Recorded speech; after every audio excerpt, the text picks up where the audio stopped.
एक ही सीट जहाँ से कभी देश के पहले प्रधानमंत्री जवाहरलाल नेहरू सांसद बने, उसी सीट से एक दिन एक माफिया भी सांसद पहुंचा। नाम था अतीक अहमद। ये कहानी सिर्फ एक इंसान की नहीं है, ये कहानी है उस सिस्टम की जहाँ से सत्ता और अपराध की लाइन धीरे धीरे धुंधली हो जाती है, जहाँ लोकतंत्र के मंदिर में डर भी चुनाव जीतने लगता है। तो क्या ये सिर्फ एक इत्तेफाक था या भारत की राजनीति की वो सच्चाई जिसे हम देखना नहीं चाहते? आज की कहानी आपको सोचने पर मजबूर कर देगी। So I am doctor Mrinali, let's get started. साल 1962, जगह इलाहाबाद। शाम का वक्त था। आनंद भवन की दीवारों पर सूरज की आखिरी किरणें गिर रही थी। कमरे के अंदर दो लोग आमने सामने बैठे थे, एक देश के प्रधानमंत्री जवाहरलाल नेहरू और दूसरा समाजवादी पार्टी की सबसे बुलंद आवाज राम मनोहर लोहिया। दोनों के बीच चाय रखी थी और उस चाय के साथ बैठा था लोकतंत्र का असली मतलब। दिन में लोहिया नेहरू पे खुलकर हमला करते थे, उन्हें एटलिस्ट कहते थे, उनकी नीतियों को गरीब विरोधी बताते थे और नेहरू अपने आधुनिक भारत के सपने को डिफेंड करते थे। संसद में टकराव और सड़कों पे विरोध, लेकिन जैसे ही शाम होती राजनीति दरवाजे के बाहर रह जाती।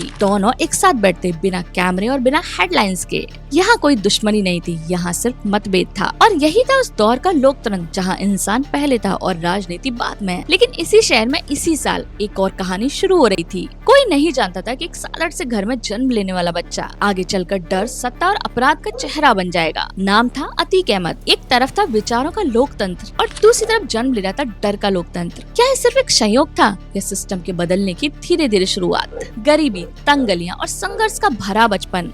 अतीक के पिता इलाहाबाद स्टेशन के बाहर तांगा चलाते थे। घर में न पैसा न कोई बड़ा सहारा। अतीक का मन पढ़ाई में कभी लगा ही नहीं। उनके लिए स्कूल सिर्फ एक मजबूरी था और फिर 10वीं में फेल। यही वो मोड़ था जहाँ जिंदगियां दो रास्तों में बढ़ती हैं। लेकिन अतीक ने चुना सबसे खतरनाक रास्ता। शुरुआत छोटी थी, मालगाड़ियों से कोयला चोरी। रात के अंधेरे में पटरियों के किनारे धीरे धीरे गिरोह बनता गया। और फिर आया नेक्स्ट स्टेप, रेलवे ठेकेदारों से वसूली। पैसा दो वरना अंजाम बुरा होगा। और यहीं से शुरू हुआ डर का कारोबार। और फिर एक दिन पहला मर्डर केस। बस यहाँ से अतीक बदल गया। अब वो सिर्फ एक चोर नहीं बल्कि एक नाम बन चुका था। इलाके में एक नई पहचान, उससे पंगा मत लेना। लेकिन हर खिलाड़ी को एक गुरु चाहिए होता है और अतीक को मिला इलाहाबाद का सबसे खौफनाक नाम, चांद बाबा। वो सिर्फ एक माफिया नहीं था बल्कि सिस्टम के अंदर पहुंचा खिलाड़ी था। नेताओं से रिश्ते, पुलिस पे दबाव और सड़कों पे खौफ।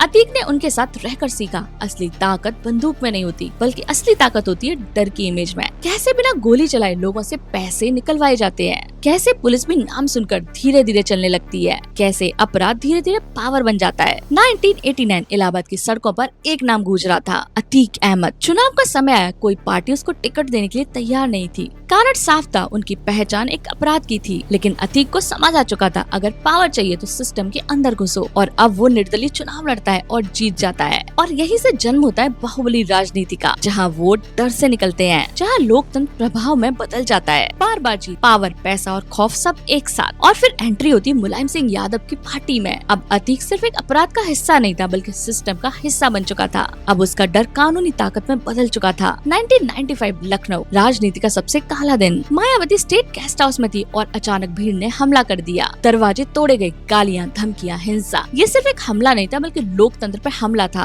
कहा जाता है इस पूरी घटना में अतीक अहमद का मेन हाथ था। इस घटना ने एक सच्चाई उजागर कर दी, राजनीति अब विचारों की नहीं बल्कि लड़ाई की ताकत बन चुकी है। 2004 सीट फूलपुर, वही सीट जहां से कभी जवाहरलाल नेहरू चुनाव जीते थे, जहां राजनीति की शुरुआत विचारों से होती थी। अब वहीं से एक माफिया चुनाव लड़ रहा था और वो जीत भी जाता है लगभग 65,000 वोट से। अब हिस्ट्री रिपीट होती है लेकिन किरदार बदल चुके थे। पहले यहाँ से लोकतंत्र का चेहरा निकल रहा था, अब यहाँ से डर का चेहरा निकल रहा था। 2005 दिन दहाड़े, सड़कों पे गोलियों की आवाज। पीएसपी विधायक राजू पाल को गोली मार दी जाती है। पूरा शहर दहशत में और आरोप सीधे अतीक पर। ये हत्या सिर्फ एक इंसान की नहीं थी बल्कि एक संदेश था, जो रास्ते में आएगा वो हट जाएगा। लेकिन कहानी यहाँ से बदलती है। ये घटना अतीक की ताकत का शिकर भी थी तो पतन की शुरुआत भी। सरकारें बदलने लगी और सिस्टम इनके खिलाफ खड़ा होने लगा। 2008 देश में चर्चा, भारत अमेरिका न्यूक्लियर डील, पूरे सांसद में बहस। और उसी सांसद में एक व्यक्ति वोट देने आता है जो जेल में बंद है, अतीक अहमद। सोचिए, एक इंसान जिसमें मर्डर तक का चार्ज हो,